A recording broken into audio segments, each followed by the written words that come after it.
میرا قال یعنی قال گفتگو کو کہتے ہیں کہ میں جو بھی گفتگو کرتا ہوں، جو میں کچھ کہتا ہوں، وہ میرے حال کے موافق ہے، وہی میری ذات میں، وہی میرے باطن میں ہے، اور میرا حال میرے قال کے مطابق ہے، تو میرے ظاہر اور باطن میں کوئی فرق نہیں ہے، جو کچھ میرے دل میں ہے وہی زبان پر ہے۔ تو یہ الفاظ اصل میں خواجہ میر درد کے، دیکھیے ان کو ہم نے واوین میں یعنی انورٹڈ کاماز کے اندر کلوز کر دیا ہے۔ درد کا یہ کہنا بجا ہے کہ انہوں نے خود اپنی شاعری کے بارے میں، اپنی شخصیت کے بارے میں بات کہی، اور بالکل بجا کہی کہ شعر میں میرے دیکھنا مجھ کو ہے میرا آئینہ صفائے سخن۔ اب خصوصیات کلام کی طرف بڑھتے ہیں، تو دیکھیں اس میں مختلف جو ان کے کلام کی خصوصیات ہیں، ہم مختلف عنوانات کے تحت ہم ان کا جائزہ لیں گے۔ تو خواجہ میر درد کے کلام کی نمایاں خصوصیات درج ذیل ہیں۔ پہلا ہمارے پاس ہے تصوف۔ تصوف ہماری روایت کا بھی ایک اہم جز رہا ہے اور ہماری شاعری کا بھی ایک اہم حصہ رہا ہے، لیکن یاد رکھیں کہ ابتدا میں شاعری میں تصوف کی کہیں کہیں جھلکیاں تو ملتی تھیں، لیکن اس کو باقاعدہ اردو شاعری میں متعارف کروانا، اور نہ صرف متعارف کروانا، اور اس خوبی سے کروانا کہ اردو شاعری کا ایک لازمی جز بن جائے اور اردو شاعری میں پاکیزگی کا ایک نیا عنصر شامل ہو جائے، اس کا تمام تر صحرا بلا شبہ خواجہ میر درد کے سر بنتا ہے۔ تو سب سے پہلے دیکھیے تصوف، کہ تصوف روح کے اس کٹھن سفر کا نام ہے جس کی منزل کا اعتدال، توازن، حلم، تحمل و بردباری جیسی صفات کے حصول کے بغیر تصور بھی نہیں کیا جا سکتا۔ تو تصوف کیا ہے؟ تو ایک طریقے سے راستہ ہے خدا کو حقیقت میں، ایمان تو ہم سب کا ہوتا ہے، لیکن خدا کو حقیقت میں اپنی شرک سے قریب محسوس کرنا، اس پر توکل کرنا، اپنے مستقبل کا، اپنے حال کا ہر معاملہ اس کی ذات سے وابستہ کرنا، سب شکر کو اپنا لینا، یہ سب کا امتزاج، اس سب کا سمجھ لیجئے کہ ایک کمبینیشن جو ہے وہ ہمارے پاس تصوف کہلاتا ہے۔ ان بے مثل خصوصیات سے تو رب کائنات نے درد کو پہلے ہی نواز رکھا تھا۔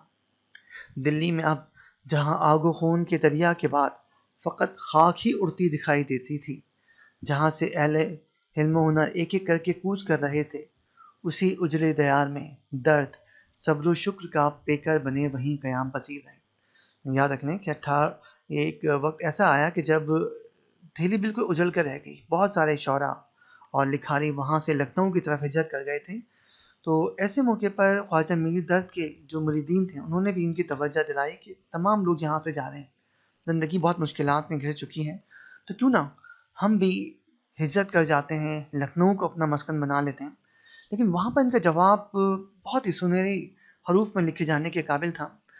تو خواجہ میر درد نے اپنے مریدین کے اس اصرار پر فرمایا کہ کیا وہاں پر کوئی اور رب ہے؟ جس رب نے رزق کا وعدہ کیا ہے وہ یہاں پر بھی رزق دے گا۔ تو یہ ایک بہت عمدہ بات تھی، اور ان کے توکل کو، خدا سے وابستگی کو بہت خوبصورت انداز سے پیش کرتی ہے۔ تو اپنے رب سے یہی پختہ وابستگی، غیر متزلزل یقین اور گہرا رشتہ ابدیت ان کے تصوف پر مبنی اشعار کے رگ و پے میں موجود ہے، جو تہذیب نفس کر کے ایک انسان کو اپنے رب سے جوڑتا ہے اور اسے اعلیٰ اخلاقی اقدار کا نمونہ بنا دیتا ہے۔ اب دیکھیں اسی تصوف کی کچھ جھلکیاں ان کے اشعار میں ہمیں نظر آئیں گی۔ آگے بھی آپ دیکھیں گے کہ ہم نے مختلف جو ہمارے پاس عنوانات ہیں، جو ہم نے ان کے کلام کا جائزہ لیتے وقت قائم کیے ہیں، ان میں اشعار کافی زیادہ تعداد میں دیے ہیں، لیکن آپ کوشش کیجئے کہ امتحان میں کم از کم 2 یا پھر 3 اشعار آپ لکھ سکیں تو یہ بہت بہتر ہوگا۔ جہاں 6 اشعار بھی دیے ہوں گے وہاں اتنے اشعار لکھنے کی ضرورت نہیں ہے۔ ان میں سے دیکھیے کہ آپ کو خود کون سے اشعار بہت اچھے لگتے ہیں، آپ کو کیا لگتا ہے کہ جس عنوان کے تحت آپ یہ اشعار موجود ہیں ان میں سے بہتر اس کی نمائندگی کون سے اشعار کرتے ہیں، تو آپ خود بھی انتخاب کر سکتے ہیں۔ تو کم از کم 2 اور زیادہ سے زیادہ 3 اشعار لکھنا یہ کافی ہوگا۔ تو ارض و سما کہاں تیری وسعت کو پا سکے، میرا ہی دل ہے وہ کہ جہاں تو سما سکے۔ دوسرا شعر ملاحظہ کیجئے کہ جگ میں آ کر ادھر ادھر دیکھا، تو ہی آیا نظر جدھر دیکھا۔ تیسرا شعر کہ اے درد مثل آئینہ ڈھونڈ اس کو آپ میں، بیرون درد تو اپنی قدم گاہ ہی نہیں۔ اب دیکھیں یہاں پر مزید کہتے ہیں کہ یقیناً درد کا کہا لفظ و لفظ درست ثابت ہوا۔ دیکھیے کہ اس دور میں خواجہ میر درد جب تصوف کے مضامین کو اپنی شاعری میں بیان کر رہے تھے وہاں ایسی کوئی روایت نہیں تھی، لیکن آپ کو کس قدر یقین تھا کہ جس کام کی آپ ابتدا کر رہے ہیں، کہ اردو زبان کو، اردو شاعری کو جس تصوف کے موضوع سے آپ متعارف کروا رہے ہیں، وہ آگے چل کر یہ روایت کس قدر پختہ ہوگی۔ یہ ان کی ایک پیشن گوئی بھی تھی جو آ کر لفظ و لفظ، حرف و حرف جو ہے وہ صحیح ثابت ہوئی۔ دیکھیں آپ نے اپنے شعر میں فرمایا کہ پھولے گا اس زمین میں بھی گلزار معرفت، یا میں اس زمین شعر میں یہ تخم بو گیا۔ دیکھیے یا جو ہے جسے ہم یہاں استعمال کرتے ہیں، تو یاد رکھیے گا کہ ضرورت شعری کے تحت اگر وزن کا معاملہ ہو تو ایسی صورت میں شاعر کو اجازت ہوتی ہے کہ وہ کسی لفظ کو مختصر کر سکتا ہے۔ تو دیکھیے یا کو اصل میں یہاں کی جگہ یا باندھا گیا ہے، تو یہ شاعروں کو اس بات کی اجازت ہوتی ہے۔ تو پھولے گا اس زمین میں بھی گلزار معرفت، یا میں اس زمین میں شعر میں یہ تخم بو گیا۔ اس کو دیکھیں دوسرے ہمارے پاس جو عنوان ہے ان کی شاعری کا جائزہ لیتے وقت، وہ ہے احترام انسانیت۔ کہتے ہیں کہ درد کی شاعری میں احترام انسانیت کا آفاقی درس قدم قدم پر دکھائی دیتا ہے۔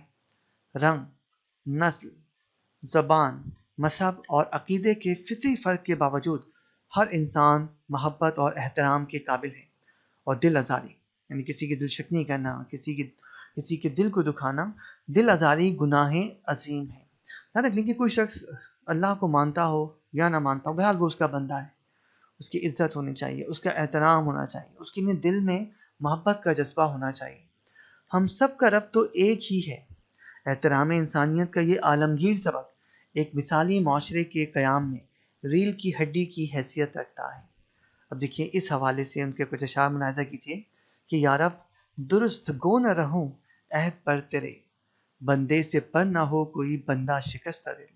کہ میرے رب کہ کبھی میں تجھ سے کیے وعدے سے اگر کہیں میری شخصیت میں انحراف آ جائے، میرے عمل میں کوئی کمی رہ جائیں، تو یا اللہ تو عظیم ہے، تو معاف کرنے والا ہے، لیکن میرے رب مجھے یہ توفیق عطا کرتے رہنا کہ تیرا کوئی بندہ اس کو میری ذات سے کوئی تکلیف نہ پہنچے، میں کسی کے لیے دل آزاری کا سبب نہ بنوں۔ دوسرا شعر دیکھیے کہ کر زندگی اس طور سے اے درد جہاں میں، اس خاطر پہ کسو شخص کے تو بار نہ ہوئے۔ بار وزن کو کہتے ہیں کہ زندگی ایسے گزار کہ کسی کی ذات پر تو بوجھ نہ بنے، آسانیاں پیدا کر، کسی کے لیے مشکل پیدا نہ کر۔ اور تیسرا یہ تو ضرب المثل شعر ہے کہ درد دل کے واسطے پیدا کیا انسان کو، ورنہ طاعت کے لیے کچھ کم نہ تھے کرو بیاں۔ کہ اگر صرف عبادت ہی مقصود ہوتا تو عبادت تو فرشتے بہت بہتر کرتے ہیں کہ وہ تو سجدوں سے برس ہا برس تک سر ہی نہیں اٹھاتے۔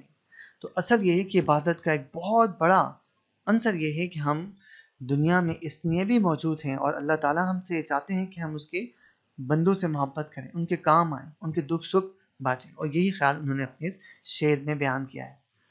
تیسرا دیکھیے عظمت انسانیت۔ عظمت انسانیت کے گن یوں تو غالب اور اقبال کے یہاں بڑی شد و مت کے ساتھ گائے گئے ہیں، لیکن اردو شاعری میں اس حقیقت کی نقاب کشائی کی ابتدا بھی درد کے ہاتھوں ہوتی نظر آتی ہے۔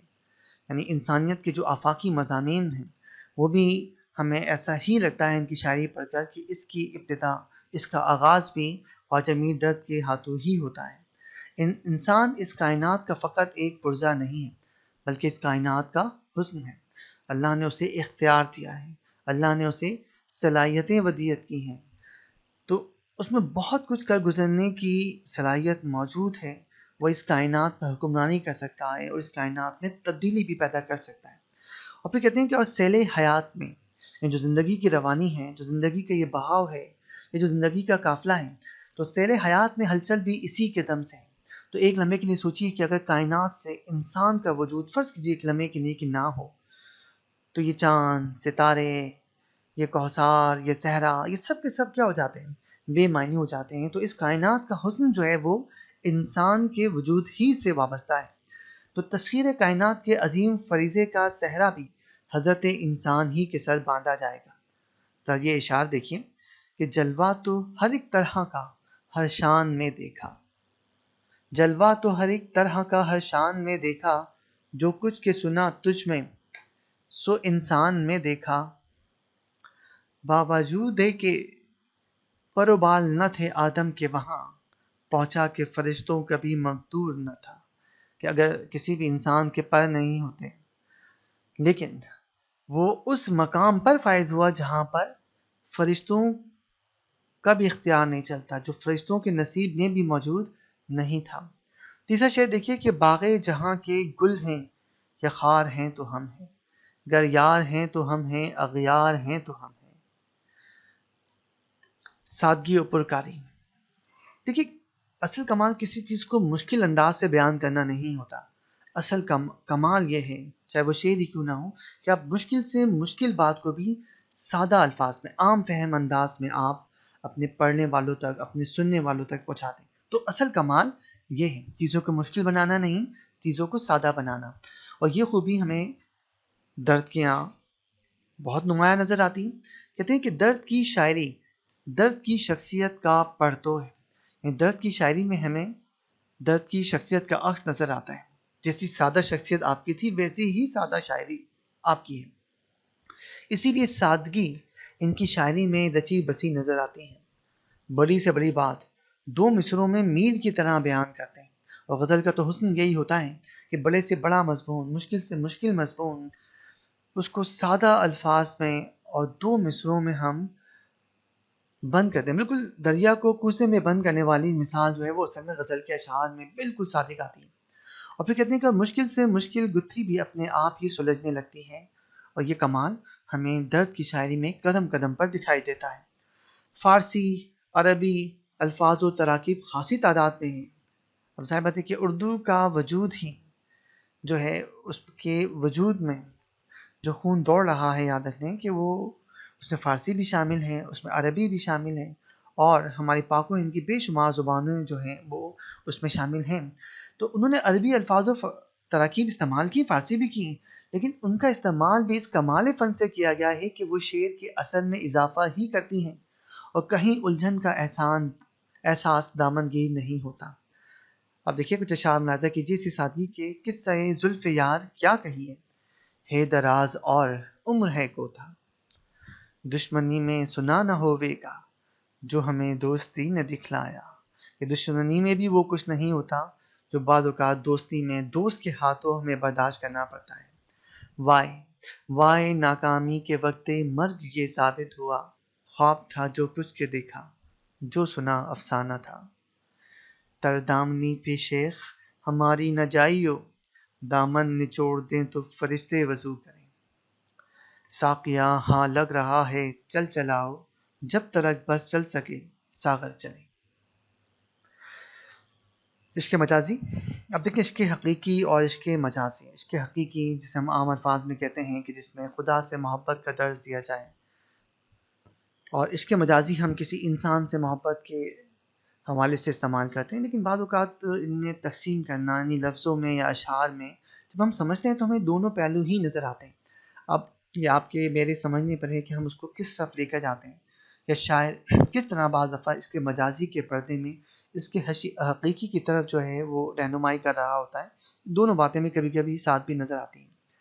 تو کہتے ہیں کہ درد محض زاہد خشک نہیں تھے، یعنی ایک ایسی شخصیت نہیں تھے کہ جنہیں رومانوی شاعری سے یا رومانویت سے جو ہے کسی بھی قسم کے سے دوری تھی، ایسا نہیں۔ تو اردو شاعری کی عشق مجازی کی دیرینہ روایت کے حسین رنگ بھی ان کی شاعری کے پیکر میں ستاروں کی طرح جھلملاتے ہیں۔